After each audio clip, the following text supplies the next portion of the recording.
Dave Paulides here, canammissing project, another copyrighted edition for our video channel. We're at an awesome location. We're at Priest Lake, way up in northern Idaho, near the Canadian border. Just listen. Don't hear anything.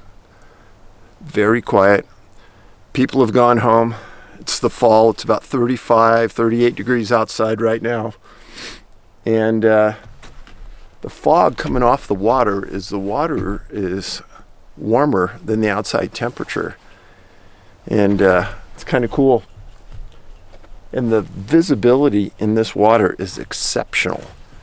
And just a minute ago, we had a fish jump out here. I don't know what they're jumping for other than there's little minnows out here and some of the bigger fish are coming in after them.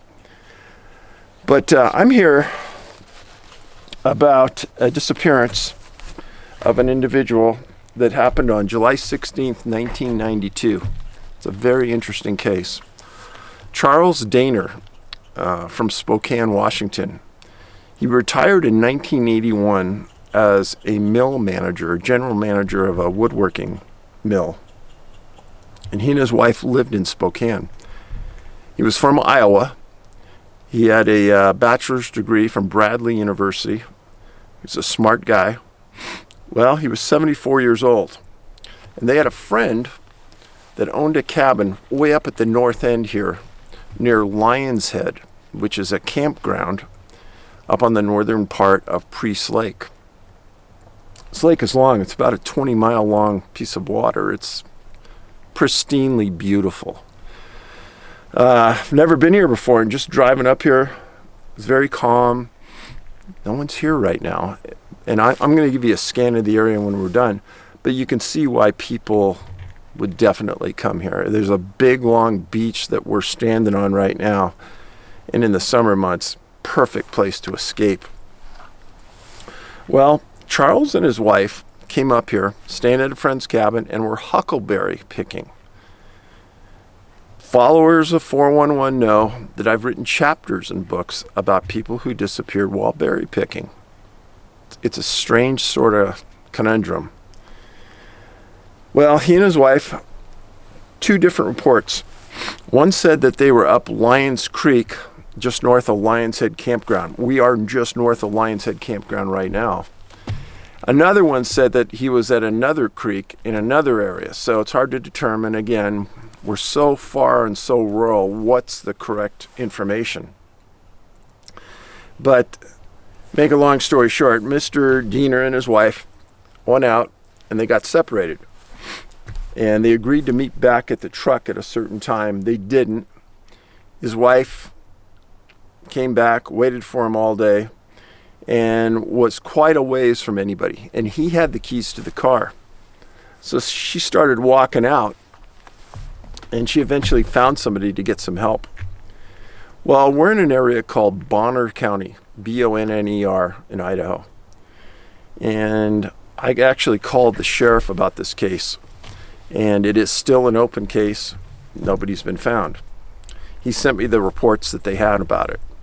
And interestingly, they brought in a lot of people, and most of them came from the city of Sandpoint, which is about 50 road miles from where I'm at. And then they brought in canines, and they actually brought in some military helicopters as well. Canines didn't pick up a scent. Helicopters couldn't find them. It was a week-long search, and they didn't find anything.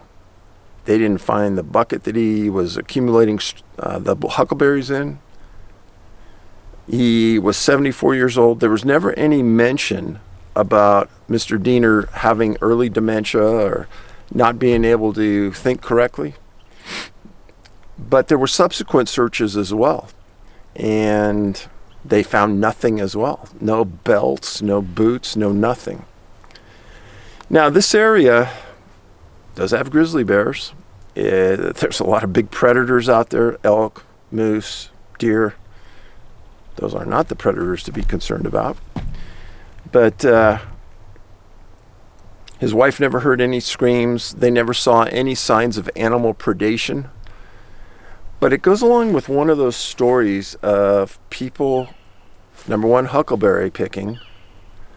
That's the number one berry where people disappear picking. But number two is that point of separation. Now, when I do the spin around here, I'm going to show you that there's some granite all around here. There's boulder fields in the area where he disappeared. Obviously water, he disappeared near a creek. Both reports indicated that he was near a creek or in an early starts of a creek near the headwaters. And he was near Priest Lake. This area, when we were driving in, we must have saw 20 different Huckleberry names for homeowners associations, streets, drives. It's a big deal up here. What happened to Mr. Diener? The $1 million question. But I did accumulate a lot of information about it. One other thing that's important for the followers of 411, he was German. And again, Germans tend to disappear more than other people. So let me give you a little scan here, show you what it's like. Still got this fog coming off the water right here. Again, you have this nice beach, really nice beach. We're just north of Lions Head Campground, and there's a big gravel mound here along with a big bunch of granite. Scan yourself around here. The lake goes, you're looking south right here. It goes 22 miles further south. Get a look of it here.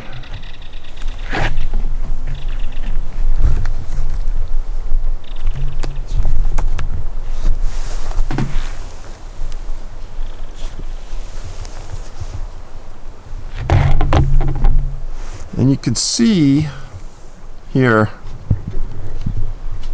that we're in the fall months. And in the fall months, things start to change. Color starts to come out. Kind of see some on the hillside out there. Yellows, orange. It's gorgeous. And then scan around here. Again, nice big long beach, campground. Really pristine location. It's a place I hope to come back to someday. And one last thing I'll show you here is when you got these northern lakes, the water is just pristinely clear and usually really cold. Saw a bunch of minnows here just a few minutes ago.